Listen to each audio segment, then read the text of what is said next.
quintessential definition of dreams coming true, dreams becoming reality.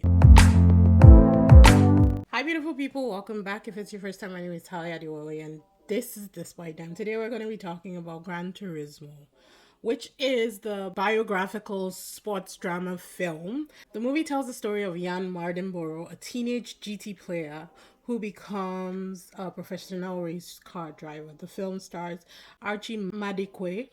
I didn't really know he was Nigerian until I started doing the research for this review, as Maddenborough, alongside David Harbour, Orlando Bloom, Darren Barnett, Amelia Hartford, Jerry Hallowell Horner. Fudge, that was who that was. I kept saying she looked familiar, but I couldn't figure out where I knew her from. Damn, okay. And Jimon Hansu. Yeah, the movie was absolutely great. I used to play GT growing up, and I used to play GT on the PC with the keyboard back then. I tried the joystick, I never really liked it, but the keyboard was fan-freaking-tastic. I would do all the tournaments and win all the money, and then my brother would soup up his cars. It was perfect. I loved doing the tournaments. I loved doing my other brother actually reminded me that we used to do the 24-hour tournaments, and that we'd split it between the three of us. I love GT. My favorite cars were the McLaren and the Beetle. The Beetle was my favorite car. The Bug, she could move, and I would play that game for hours on end. I did try playing the GT on the PS, but I never actually got into it, and I'm not sure what it was, but I just remember way back when, this is maybe, how old am I? Maybe 20 years ago, I would play on that PC and play for hours. I absolutely enjoyed it. So when I heard that this movie was coming out, I did a trailer reaction. I was set for it. GRAN TURISMO, they made an actual movie about a story of somebody who used to play the game and is now a professional racer. Fuck yes, I was on board, and this movie did not disappoint at all. Let's talk about the actors. Archie Madikwe, who plays Jan, he was great. I'd seen him in Heart of Stone. He only had a very small role in that, but he was really good. I loved everything he was giving in this movie. I thought that it was fantastic. David Harbour is one of my all-time favorites that has come out of Netflix as Stranger Things, because that's really where he blew up for me. I 100% appreciated his performance, especially in the last season of Stranger Things. I think he's amazing. He was no different in this. He brought that flair to this movie, and I appreciated it. Orlando Bloom, I haven't really seen personally since Lord of the Rings. I do a Lord of the Rings marathon every 2 years or so, where I watch all the movies, and that honestly was the last time that I've seen Legolas. Because no, he hasn't really been acting in a lot of stuff. I'm pretty sure there's been a couple movies before this, but I haven't really been seeing him in a ton of stuff. So he's good. I always thought that he was very underrated, and I don't think he could shake off Legolas, and that kind of haunted him throughout his acting career. But I think he's a great actor. In this, he managed to toe the line between swarmy marketer and in your courts kind of guy. There was that fine line, and he was definitely riding it, because there were some times where you could almost see the sliminess of his marketing strategies and how he wanted to push the envelope and manipulate the situation to fit his image of what the proper race car driver from the GT tournaments would look like.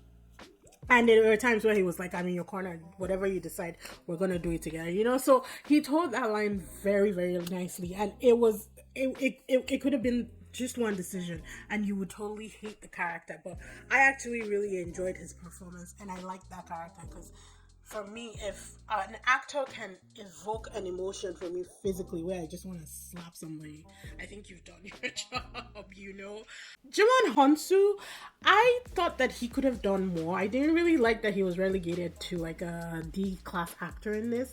He's such a good actor, and he brings so much personality into his characters that I thought that he could have done more. But it calls for what it calls for. He was the the dad, and the dad was only in there to, emotionally beat down the son. Like, I get where the dad was coming from. I'm a parent myself, and I can see from that angle where you're so worried about your children, and you want to set them up for what is best and for success in the future.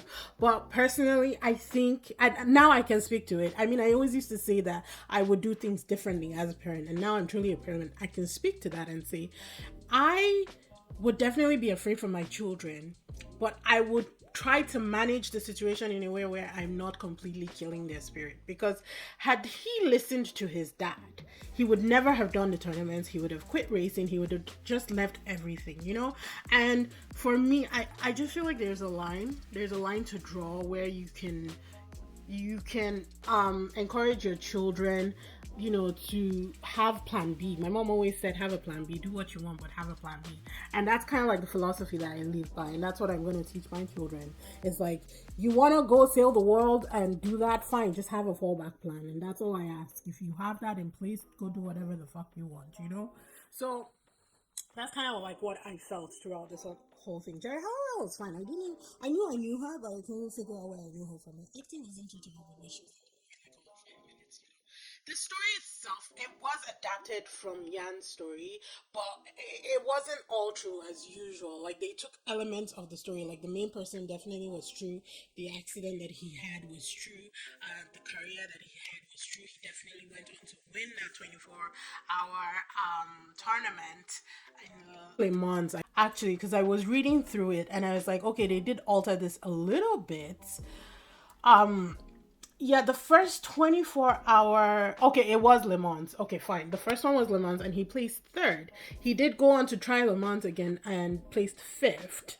He did another 24-hour Le Mans again in 2015. So the first one was in 2013. Second one was in 2014 when he placed fifth. Third one was in 2015. He did not finish, and I don't think he tried another 24-hour after that. He has never placed first. He has been racing. He's coming. Anything. I think his best was Japan Formula 3 Championship in 2016, where he placed second. So he hasn't placed first yet. I mean, he's still racing. Anything can happen. He might still be able to do that at some point. His last race in 2023 was the Super Taikyu STX. So I think he's racing mostly in Japan for the most part, and he placed third in that one. So Jan hasn't ever won a race, but he's done well for himself. Another thing that was different from the actual story was Maddie Davis never existed. The people who did the first 24-hour Le Mans race, I think the guys were from, yes, I think it was Germany and Spain. But why they felt the need to include a US person in the drivers, because I guess it's just because the movie was made in the US and they just didn't want to be left out. Anyhow, it doesn't really matter. The main story, they did stay true to it. They didn't really alter Jan's story that much, which is actually factually correct. So I can appreciate that. The movie itself, pacing was absolutely fantastic. I love the racing, so my love for GT kind of carried me through the movie, and it was great. It's a very good family fun, friendly movie. I like that he didn't quit even after the accident and someone died. I like that he had a coach who had gone through everything that he went through. You can't pull from non-experience. If you don't know what I'm feeling, don't tell me you know. So I really like that he had somebody in his corner who knew exactly what it felt like to have been in an accident and for somebody to have lost their lives. Like, that was a pivotal point in his journey in becoming who he is, and I totally appreciated that. Not the fact that the person had died, but the fact that there was someone in his corner who understood 100% and could pull him out of that depression. I thought that the music production could have been done better. What they had was fine. It's just that for me, I felt that the love for GT and the race and the sporting event was what carried me and my excitement through the entire movie. Where I thought that they fell short was that they could have amped that emotion up with, like, just different tweaks in music here and there. That's all I'm saying. My recommendation is that you watch this movie. Go see it in the theaters. It's right there right now. See it multiple times if you have to. It's such a great story, such an uplifting story. I love that he was able to transition because it wasn't easy. Nothing is ever easy. But for you to transition from playing a simulation into actually doing it is the quintessential definition of dreams coming true, dreams becoming reality. Absolutely, absolutely, I'm on board for that. So yeah, go see this movie. It's fantastic. Everybody was brilliant in it. The acting was top notch, and the story itself was just phenomenal. I hope you guys enjoyed the review. It wasn't supposed to be long, but I really did get passionate about everything there. Be sure to like, subscribe, hit that notification bell so you know when I post new videos, and I will see you in the next one. Bye.